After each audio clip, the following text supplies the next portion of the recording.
మహాదేవుడకు మన ప్రభు అయిన యేసుక్రీస్తు నామములో అందరికి వందనాలు. ఎలా ఉన్నారు? అందరూ బాగున్నారా? రైట్, థంబ్నెయిల్ చూసింటారు. యెషయా చూచిన సైన్యములకు అధిపతి యెహోవా ఎవరు? మరి గ్రంథంలోకి వెళ్ళి పరిశీలన చేద్దామా? మన యెషయా గ్రంథం 6వ అధ్యాయము 1, 2, 3 వచనాలు ముందు చదువుతున్నాను. రాజైన ఉజ్జియా మృతి నొందిన సంవత్సరమున అత్యున్నతమైన సింహాసనమందు ప్రభువు ఆసీనుడై ఉండగా నేను చూచితిని. ఆయన చొక్కాయి అంచులు దేవాలయమును నిండుకొనెను. ఆయనకు పైగా శరాపులు నిలిచియుండిరి. ఒక్కొక్కరికి 6 రెక్కలుండెను. ప్రతి వాడు 2 రెక్కలతో తన ముఖమును రెంటితో తన కాళ్లను కప్పుకొనుచు రెంటితో ఎగురుచుండెను. 3వ వచనం, వారు సైన్యములకు అధిపతి యెహోవా పరిశుద్ధుడు పరిశుద్ధుడు పరిశుద్ధుడు, సర్వలోకము ఆయన మహిమతో నిండి ఉన్నది అని గొప్ప స్వరముతో గాన ప్రతిగానములు చేయుచుండిరి. సైన్యములకు అధిపతి యెహోవా పరిశుద్ధుడు పరిశుద్ధుడు పరిశుద్ధుడు, సర్వలోకము ఆయన మహిమతో నిండి ఉన్నది అని గొప్ప స్వరముతో గాన ప్రతిగానములు చేయుచుండిరి. తన దర్శనం ద్వారా ప్రభువును చూచాడు. ఎవరిని చూచాడంటే ఇక్కడ మొదటి వచనంలో ప్రభువును చూచితిని అని చెప్తున్నాడు. కాబట్టి ప్రభువును ఆయన చూచాడు. ఏ ప్రభువును చూచాడు? తండ్రి అయిన ప్రభువు ఉన్నాడు, కుమారుడైన ప్రభువు ఉన్నాడు, పరిశుద్ధాత్ముడు ప్రభువుగా చెప్పబడ్డాడు కొత్త నిబంధనలో. ఇక్కడ ఉన్నటువంటి కాంటెక్స్ట్ ప్రకారంగా దేవత్వంలో 3 వ్యక్తులలో ఆ 3 వ్యక్తులలో ఏ వ్యక్తిని పర్టికులర్ ఒక పర్సన్ ని సూచిస్తూ చెప్పబడినటువంటి వాక్య భాగం ఇది. శ్రద్ధగా పరిశీలన చేస్తే మనకు తెలుస్తుంది ఆ వ్యక్తి ఎవరు. 3 వ్యక్తులు ఉన్నారు కదా, తండ్రి, కుమారుడా, పరిశుద్ధాత్మ. ఏ వ్యక్తిని ఈ యొక్క లేఖన భాగం సూచిస్తుంది అనేటువంటి విషయం మనకు తెలుస్తుంది. యెషయా గ్రంథం 6వ అధ్యాయంలో ప్రభువు అని అన్నాడు. ఈ ప్రభువు ఆయన చొక్కాయి అంచులు దేవాలయమును నిండుకొనెను అంటే దీని అర్థం ఏంటంటే యేసు ప్రభువా లేదా తండ్రి అయిన దేవుడా, పరిశుద్ధాత్ముడా అనేటువంటి విషయం మనకి ఇంకా క్లారిటీ రాలేదు. ఈ క్లారిటీ వచ్చేంత వరకు మనం దీన్ని సస్పెన్స్ లో పెడదాం ఎవరు అనేటువంటి విషయం. మరి చూద్దాం, గమనిద్దాం. దీంట్లోకి వాక్యంలోకి వెళ్ళి నేను పరిశీలన చేస్తున్నాను. ఈయన ఒక దేవుడిని చూస్తున్నాడు. చూస్తున్నటువంటి దేవుడు ఆయన ప్రభు అని చెప్పబడింది. ప్రభువు ఆ దర్శనం కనబడుతున్నటువంటి ఇదిలో ఎలాగుందో చూద్దాం. శరాపులు అనేటువంటి దూతలు ఉన్నారు. ఈ దూతలు వారికి 6 రెక్కలున్నాయి అనేటువంటి విషయం ఈ గ్రంథం ద్వారా ఒక్కొక్కరికి 6 రెక్కలు ఉన్నాయి అనేటువంటి తెలియజేస్తుంది. శరాపులకు 6 రెక్కలు, రెంటితోటి తన ముఖమును కప్పుకొని, రెంటితో కాళ్లను కప్పుకొని, మరియు రెంటితో వారు ఎగురుచు వారు సైన్యములకు అధిపతి యెహోవా పరిశుద్ధుడు పరిశుద్ధుడు పరిశుద్ధుడు. 3వ వచనం, సర్వలోకము ఆయన మహిమతో నిండి ఉన్నది అని గొప్ప స్వరముతో గాన ప్రతిగానములు చేయుచుండిరి. గాన ప్రతిగానములు చేయుచున్నారు. సర్వలోకము ఆయన మహిమ. ఇక్కడ ఇంపార్టెంట్ థింగ్ ఏంటంటే మహిమ, దేవుని యొక్క మహిమను గూర్చి ఇక్కడ గ్రంథకర్త తెలియజేస్తూ ఉన్నాడు. యెషయా గారు మనకు తెలియజేస్తున్నది దేవుని యొక్క మహిమ. ఈ దేవుడు ఎవరు?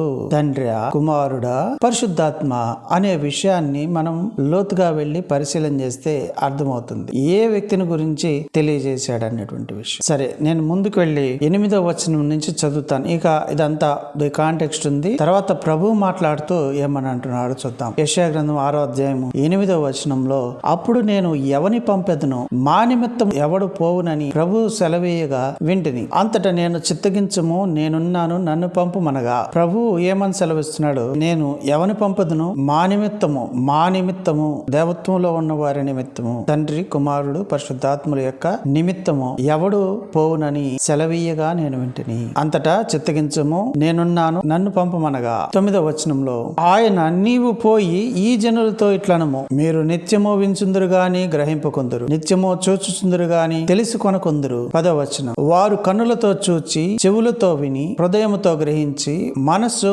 మార్చుకొని స్వస్థత పొందకపోవునట్లు ఈ జనుల హృదయము క్రొవ్వు చేసి వారి చెవులు మందపరిచి వారి కన్నులు మూయించుమని చెప్పాను. కొత్త నిబంధనలో యోహాను దాన్ని తెలియజేస్తుంది. యోహాను సువార్త 12వ అధ్యాయము 37వ వచనం నుండి 41వ వచనం వరకు కాంటెక్స్ట్ చదువుతాం. అంటే ఈ కాంటెక్స్ట్ మనకి ఏం తెలియజేస్తుందంటే ప్రభువారిని మహిమ పరిచేటువంటి విషయం గురించి మాట్లాడుతూ ఉన్నాడు. ఆయన ఎవరు, ఆయన ఏంటి, ఆయన ఉనికి ఏంటి, ఆయన మానవుడు అనుకుంటున్నారా, దేవుడు అనుకుంటున్నారా, ప్రభు అనుకుంటున్నారా, ప్రభు అయితే ఎలాంటి ప్రభువు, దేవుడైతే ఎలాంటి దేవుడు. ఈ రోజున అనేక మందికి అబద్ధ బోధలో లోకంలోకి వచ్చే యేసుక్రీస్తు దేవుడు కాదు, కేవలం ఆయన ప్రభువే. ప్రభు వేరు, యెహోవా వేరు. యెహోవా అంటే తండ్రి, కేవలం తండ్రి అని చెప్పి చెప్తున్నారు. కొత్త నిబంధన అలా చెప్పడం లేదు. కొత్త నిబంధనలో పేరు యెహోవా అనే పేరు ఎక్కడా కనబడదు. దానికి ఆ పాత నిబంధనలో ఉపయోగించినటువంటి యెహోవా అనే పేరుకు బదులుగా క్రొత్త నిబంధనలో అనేక మార్లు ప్రభు అయిన యేసుక్రీస్తు వారిని సూచిస్తుంది. ఇది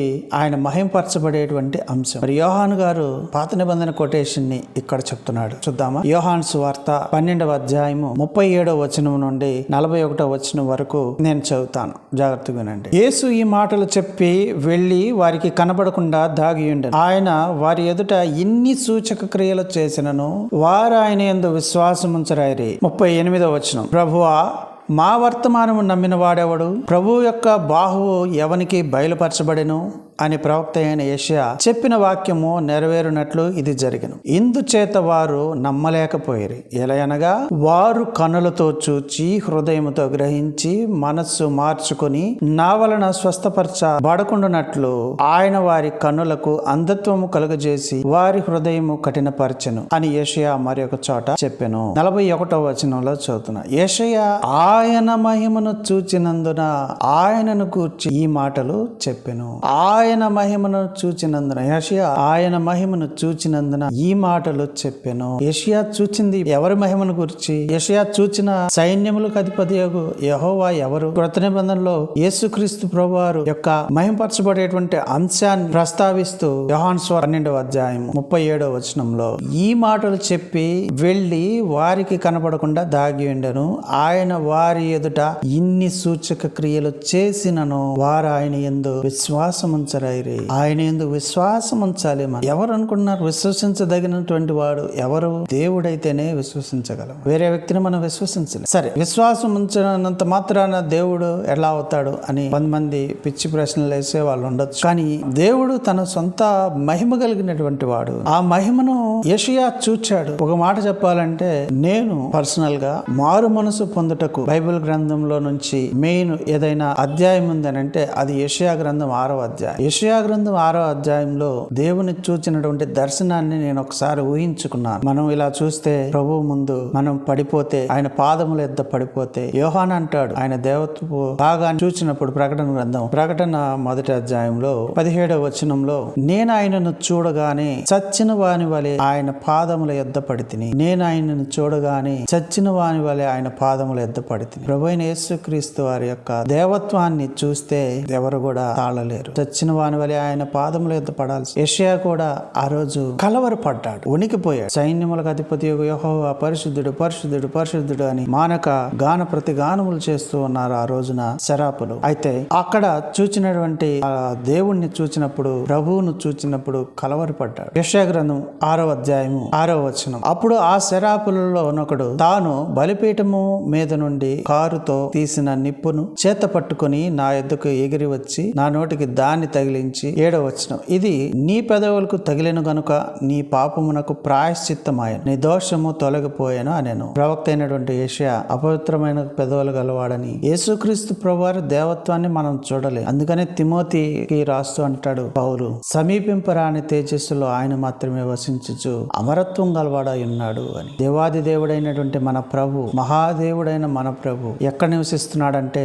సమీపింపరాని తేజస్సులో నివసిస్తున్నాడు. అదేందండి, ఇది తండ్రి అయిన దేవుని కదా అప్లై చేసేది అంటే కాదు. ఆ కాంటెక్స్ట్ అయితే దాని గురించి మరలా ఇంకొక వీడియోలో మనం చెప్పుకుందాం. ఇప్పుడైతే ఇక్కడ జరుగుతున్నటువంటి కాంటెక్స్ట్ ఏంటంటే, యెషయా ప్రవక్త అయినటువంటి యెషయా చూచినటువంటి ప్రభువును సైన్యములకు అధిపతి యెహోవా ఎవరంటే మన ప్రభు అయినటువంటి యేసుక్రీస్తు వారు. అందుకనే ఏమంటున్నాడు కొత్త నిబంధనలో దాన్ని కోట్ చేస్తూ ఏమంటున్నాడు యోహాను గారు, యెషయా చెప్పింది ఎవరినో కాదు, ఈ ప్రభు అయిన యేసుక్రీస్తు వారి మహిమను గురించే. ఆ రోజు ఆయన చూచాడు. 12వ అధ్యాయము 41వ వచనంలో యెషయా ఆయన మహిమను చూచినందున ఆయన గూర్చి ఈ మాటలు చెప్పెను. యెషయా చూచింది ఎవరిని అనంటే మన ప్రభు అయిన యేసుక్రీస్తు వారు. ప్రభు అయిన యేసుక్రీస్తు వారిలో ఆయన దేవత్వం గురించి శంకించి ఆయన యెహోవా కాదు, తెలిసి తెలియకుండా ఎవరు మాట్లాడకూడదు మన ప్రభు అయిన యేసుక్రీస్తు వారిని గురించి. మన ప్రభు అయిన యేసుక్రీస్తు వారు యెహోవాగా చెప్పబడినటువంటి మొత్తం అన్ని గ్రంథాలలో ఆది కాండం మొదలుకొని ప్రకటన గ్రంథం వరకు, లేదా పాత నిబంధన కాలంలో ఆది కాండం మొదలుకొని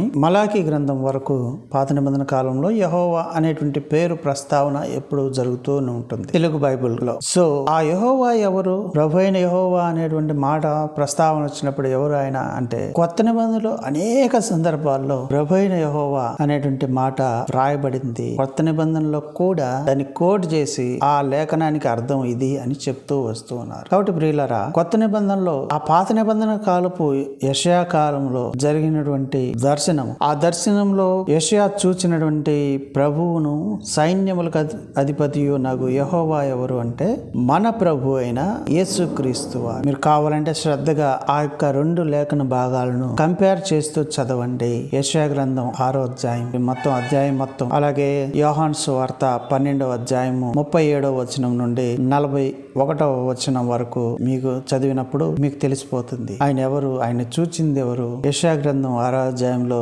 చూచిన ప్రభు ఎవరు, కొత్త నిబంధనలో ప్రస్తావింపబడినటువంటి దేవుడు ఎవరు. కాబట్టి యెషయా చూచిన యెహోవా, యెషయా చూచిన సైన్యములకు అధిపతి యెహోవా ఎవరు అంటే మన ప్రభు అయిన యేసుక్రీస్తు. శ్రద్ధగా వినందుకు మీ అందరికి వందనాలు తెలియజేస్తూ రేపు కొత్త అంశంతో మనం వద్దాం. ఇలాగ అనేక అంశాలు మనం చర్చిస్తూ వస్తూ ఉన్నాం. దయచేసి ఛానల్ సబ్స్క్రైబ్ చేయండి, లైక్ చేయండి, షేర్ చేయండి. మీ ఫ్రెండ్స్ కి వాక్యం పట్ల ఆసక్తి కలిగినటువంటి వారందరూ మరి ఛానల్ ని సబ్స్క్రైబ్ చేయండి. ఎందుకంటే మీ కొరకు నేను లేఖనాలు కూడా చెప్తూ టెక్స్ట్ ఇస్తూ డిస్ప్లేలో జాగ్రత్తగా సమయం వృధా చేయనీయకుండా ప్రతి దానికి నేను లేఖన ఆధారం తెలియజేస్తూ మీ ముందుకు తీసుకొని వస్తున్నాను. ఇంకా మీ సపోర్ట్ ఉంటే అనేక వీడియోలు చేసి సత్యాన్ని లోకానికి ప్రకటిద్దాం. పెద్దగా విన్నందుకు అందరికీ వందనాలు తెలియజేస్తున్నాను. సకల యుగములలో రాజయ్యుండి అక్షయుడును అదృశ్యుడునకు అద్వితీయ దేవునికి ఘనత మహిమ చెందునుగాక. ఆమేన్. God bless.